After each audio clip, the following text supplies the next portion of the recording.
Welcome to today's South-South News program. I'm Bill Miller. The main purpose of South-South News is to focus attention on unique economic, social, and developmental activities that are taking place primarily in developing countries. Today we're going to hear about a very unique program that's just being implemented, and it's going to be one that's going to help the United Nations achieve the 8 Millennium Development Goals that were adopted at the UN in 2000. September of 2000, the countries of the world came together to focus on some major problems, and they came to an agreement on what they wanted to do and to accomplish them by the year 2015. And my guest today is very involved in a very unique way to help achieve these goals. I want to welcome Mr. Talal Abu-Ghazaleh for being with me today. He is the chair of the Global Alliance for ICT and Development, and the ICT is Information and Communication Technologies. Mr. Abu-Ghazaleh is the past vice chair of the United Nations Global Compact. He was vice chair in 2007, 2008, and he was also the co-chair of the UN ICT Task Force in 2001, 2005. Mr. Abu-Ghazaleh, welcome to South-South News. It's a pleasure to be here. I appreciate you being with me today. We're going to get into ICT in just a moment. There are so many unique aspects, but you have been involved in a program called the Global Alliance for ICT and Development.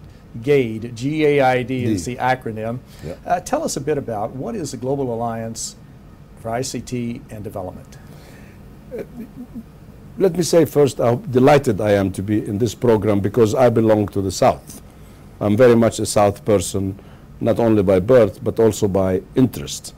And I just received an hour ago, the First Lady of Sao Paulo, and we're talking about, if I can just shift focus to the timeline, we will be launching the MDG e-enabler, which is an electronic tool to accelerate the process of development. In Sao Paulo in March, as I promised the Secretary General, His Excellency Ban Ki-moon. In my mandate, which he approved, the timeline was that we start developing this project of a cyberspace, web-based, dynamic program. It's an animal. It's not a database. It's more than that. It is a database. It's a portal of portals.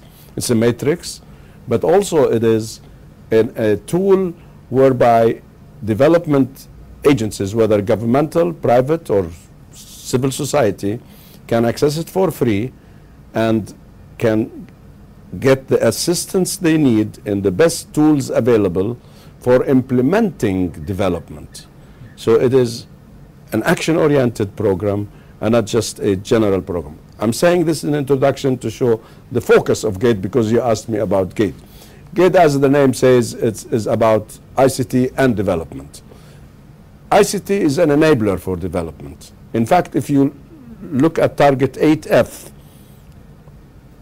in goal 8 of the Millennium Development Goals, it says that the development process can be aided by the use of information and communication technologies in partnership with the private sector. And this is what Gaid is. Gaid is the only multi-stakeholder organization of its kind in the world, which includes governments, private sector, academia, civil society, and governments. So this is a truly multi-stakeholder organization. It was established as a result of the WSIS process in Tunisia.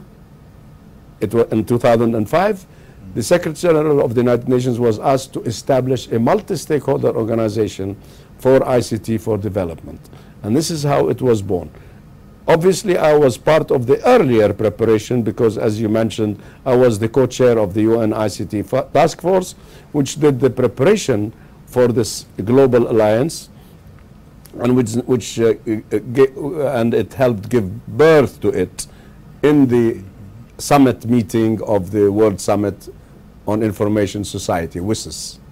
And as I mentioned in the opening, the UN Millennium Development Goals, I didn't go into the Millennium Development Goals, but these were very important goals as far as identifying. They want to reduce abject poverty by the year 2015. They wanted to reverse the AIDS epidemic, to promote sustainable development and sustainable. So there are 8 really very logical and measurable goals that the countries of the world have signed on to, and not only the countries of the world, but the many private sector people, many non-governmental organizations, faith-based groups, service clubs such as Rotary International, just a wide range of groups have decided they want to really move these forward, and this is a very unique entity that you're involved in. Now, how will they, you have this set up, and you're going to have to explain this to me because you know it much better than I. No, I'm not sure I do. Well, That's we'll very modest together. of you, but it's we okay. will learn together. But it's very okay. good. But now, how will this work as far as, how will people tap into it? Let's just take one. Say we're trying to promote economic development, sustainable economic development. This is of interest to business people, to workers, to the economies. Every economy in the world depends on it. And they want to promote this. How will they be able to tap into GATE, the Global Alliance for Information ICT Development? How will they be able to do that? Let me start first by saying that the Millennium Development Goals were probably one of the very major, great accomplishments of the United Nations.